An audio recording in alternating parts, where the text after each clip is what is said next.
মানে গত পরশু থেকেই জলটা বাড়তেছে। গতকালকে পর্যন্ত ডেড বডি পূরণ গেছে, আর গতকালকে রাত্রে থেকে জলটা ভাসছে। এরপর রাত্রে দুইটা বডি আসছে, দুইটা বডি তারা অন্য পাহাড় অঞ্চলে পাঠানো হয়েছে, যেদিকে উষা শ্মশান আছে, এখানেই দাহ করা হয়েছে। আজকেও সকালে 9টার দিকে একটা বডি এসে, ওটাও ফেরত দেওয়া হয়েছে, ওটাও পাহাড় অঞ্চলে গেছে।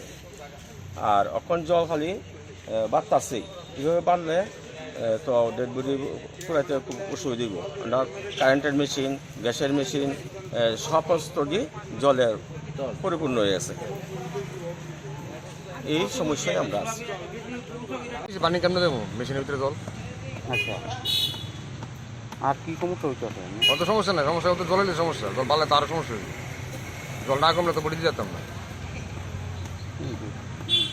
আপনার কোন দিকে জল ঢুকছে আপনারা? সব দিকে ভিতরে? হ্যাঁ, ভিতরে ভিতরে মেশিনের ভিতরে জল মানে কালকার থেকেই বাড়ছে নাকি? কাল রাতের থেকে, কাল রাত্রে আমি 8টা পর্যন্ত বডি দিছি, 8টার পরে তো এবার